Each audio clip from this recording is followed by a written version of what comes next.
Okay, you guys, let's get started with today's Magic Mondays. My name is Jen Cushman.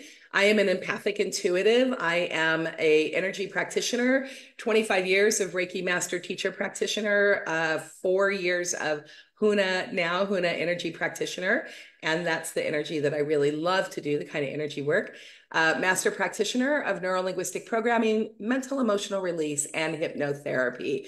Also, life coaching in art therapy. So I've been collecting certifications, you guys. That's been fun for me. So anyway, and I see, Carolyn, that you'll look forward to the replay. And if you have any questions, Carolyn, just make sure that you just text me on that business number, okay? Or email me. Okay, you guys. Great. So today is the very last day of September 2024. It is pretty cool. It means we are rounding into fall. We are going to be wrapping up 2024 before you even know it. It's kind of crazy to think about. I want to remind you that 2024 is a universal 8 year, and there's been a lot going on. There's been solar maximums. There's just been a lot of energy with the 8 year. Now, the 8 year is a very physical year. It means it's a very doing year. And it really is where we took the 7 year from spiritual and we're taking our dreams and we're bringing them and manifesting them in the physical. So last year, I dreamed about soul stirring retreats and started the idea for the business. And then this year, we had our very first soul stirring retreats with three amazing instructors, three amazing guest instructors. And I will be doing it again next year in 2025. So I just want to remind you guys that last week that I talked about the heaviness of the energy, just that it might be going, a lot might be going on for my healers and feelers, and that the primary emotion that's really been coming up for people has been anger. Okay, so that's just a quick review of last week's Magic Mondays. Here's the good news that I want to tell you for this week's Magic Mondays is we are going to get a really great break in the energy. This heavy, intense, emotional, a lot going on, clearing out the stuff from your past. All of that stuff is really going to be turning the tides right around October 2nd and 3rd. I know, good for the hearts, right? So you should, if you haven't already, you should feel a lift in your spirit. You should feel a little bit lighter right now, and you should definitely feel a little bit more hopeful and a little bit more confident going forward.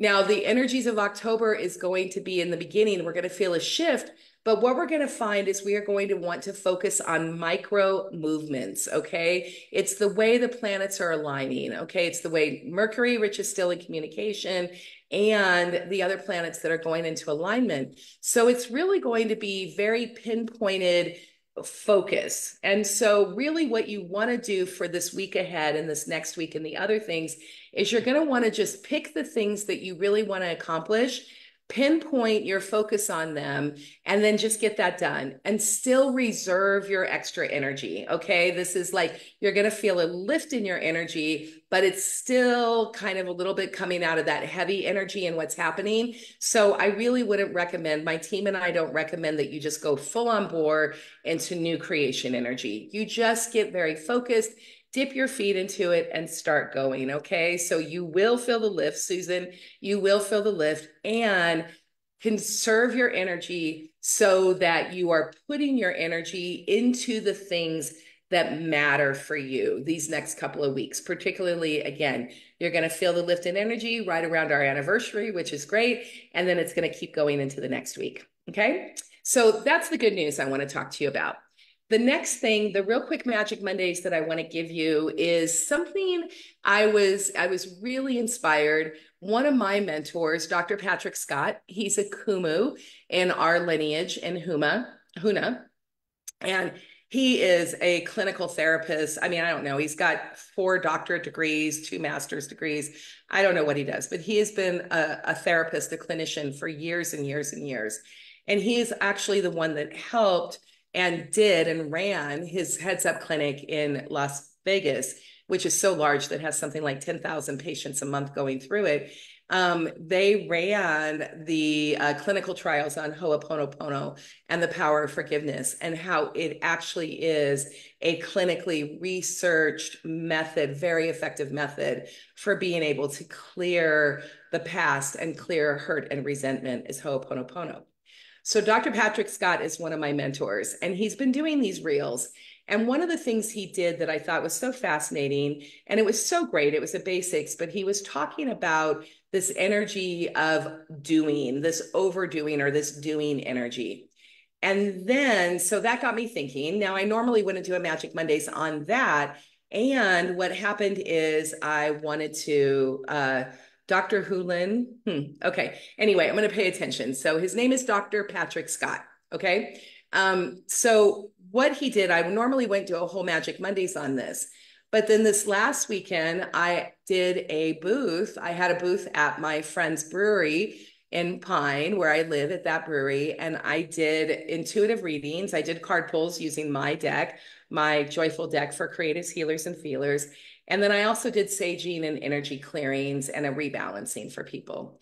And one of the things that came up in a very good friend of mine that sat down was this same energy, this overdoing energy. And then in a couple of the readings, what really came up was the same energy and this needing to set loving, firm boundaries with people. So I am a 3-time convincer. It actually means I need 3 things. I'll hear something the first time and say, that's interesting. And then the second time, I'm like Spirit saying, hey, look up, it's time to pay attention. And by the third time, it is Spirit just kind of being like, hello, McFly, and hitting me over the head on it. So I'm a 3-time convincer. So that is really, that actually goes into Myers-Briggs and other things that I am a judger, which doesn't mean I'm being judgy. It means that I like to wait on things, right? I like to keep my options open and I wait on things. So I'm a judger rather than a perceiver. I'm also a 3-time convincer. It means it takes me a little bit to really click into it. And then once I make a decision, I absolutely make a decision. That's just the way I'm built and the way I work. So when I got this thing, number 1, from Dr. Patrick Scott on his reels, number 2, a spontaneous conversation with a friend of mine on Saturday. And then number 3, having it come up in the readings that I did. I did, I don't know how many, 8, 10, 12, something like that, just back-to-back readings for people. Cold readings, I didn't know them. They didn't know me. I love it. Love doing that. And here is the discussion. So what happens for a lot of us that are nurturers, caregivers, again, those healers and feelers, my sensitive community, one of the things that happens is we are quick to do things for the people we love. We're just quick to be helpful. We like to be helpful. We like to do things. We like to make the people we love lives easier. Okay. So that energy can carry through, and it can actually go beyond our loved ones and our closest friends and family. And it can also go over to coworkers. It can start going into other people and other situations. Now, it's very interesting because if we're not mindful of that energy and we are so used to just putting other people first, that can actually go into codependency. And that's an area that we want to stay away from. Okay. Again, very, very common energy for highly sensitive people is to get into that codependent energy. And what happens is we're not necessarily meaning, right? It's not in our conscious mind to be codependent with anybody. It's just that we like to take care of people. And so one of the things that happens is somebody will ask us for something, and then we do it the first time. And then, and then we'll do it again another time. And then they'll ask again, and then they'll ask again. And at about 5th or 6th times, what will happen is we start to get resentful. We're like, wait a minute, why are you not doing this yourself? You're a big girl. You're a big boy. You know this right now. I have told you, or at least we think we have told them the way we feel. We haven't necessarily said very clearly, this is the 5th time you've asked me to do this, and I'm starting to feel a little bit like I really need to turn this task back over to you. Okay. So there are ways of handling it. So we think that we have said to them on the 3rd or 4th or 5th time, you know what? I'm not digging this anymore. But most likely we're sighing. We're like, again, or we're frustrated, or we're keeping it to ourselves and we're just letting it go. So this is called do for energy, right? We just do it for them. Now, it's kind of like what Dr. Scott on his reel that I loved, he talked about it's like a toddler, teaching them to tie their shoe. It's great. You teach them to tie their shoe and you'll do it a couple of times for them. But then what happens is when they're not tying their shoe, again, on the 12th, 15th, 20th time, you're a little irritated because you're continuing to do for them. So the energy that we want to switch to is we want to switch to do with energy. Okay. So what usually happens is we do it for them. A colleague, a coworker has asked us to fill in. We've done it the first time. They know that you can do it effectively. So they ask again. And then they ask again. A spouse just gets, they just space it and they space the same thing over and over and over again. And before you know it, they're not really spacing it anymore. It's just become your task and your job. And you don't necessarily like the task or the job because you feel it's just as easy for them to do it as for you to do it. So a common one is like picking their underwear up off the floor, making the bed, making their side of the bed. A lot of these are repetitive little tasks. Okay. For me, one of the things I'm challenged with right now is my 15-year-old daughter comes home from school. She takes her shoes off. She kicks them off by the door. She takes her socks off. She wads them up in a ball, and then she leaves them by the front door. Well, they're dirty socks. They stink. She's 15 years old. She's been walking in them all day long. She needs to walk those socks into the laundry basket, and she doesn't do it. And so what happens is I pick them up again and again and again. And it's frustrating to me because I'm doing it for her and she needs to be doing it herself. Okay. So if anybody identifies with this information, just, go ahead and pop it in. If you can see this happening, anything you do, it is something to be aware of. That's really what it is. Because what happens is our resentment starts to build up and then we're getting frustrated and we're holding our resentment in to the point to where we don't hold it in anymore. We're actually at the point where we're just like, we blow up, right? We're just like, and we come out where it's like, this is the 15th time I have told you to pick up your socks and put them in your basket and you're not doing it, right? And then what happens is my daughter feels like I blew up on her, right? She's like, what's wrong with mom? Why is she angry today? What's her angry mood? And the reality is I have not been very consistent with her of saying, Izzy, pick up your socks and put them and walk them into your basket. Please. You are 15. I am, one of my things is I am your mother and not your maid. Please make sure that you handle it and you do it. You guys, I'm looking outside because we are getting a massive rainstorm right now and I can hear it. And we're not supposed to have rain today. So forgive me for keep looking up, but I'm like, wow, we are getting a lot of rain right now. Okay.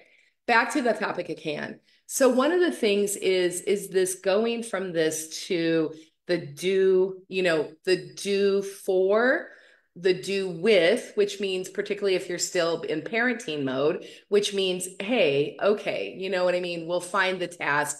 I will help you in some task. You're responsible for other tasks. Teaching responsibility, teaching them to take responsibility for their own actions. Okay. And what it really comes down to is that every single one of us as human beings, in order to control our energy, in order to manage our emotions, and to be the best possible versions of ourselves, it is a skill set to learn how to set loving boundaries with people. And loving boundaries does not mean setting a passive aggressive boundary. It does not mean saying you starting the conversation, you do this, you do this, you do that. It's a lot of times where it's like, hey, you know what?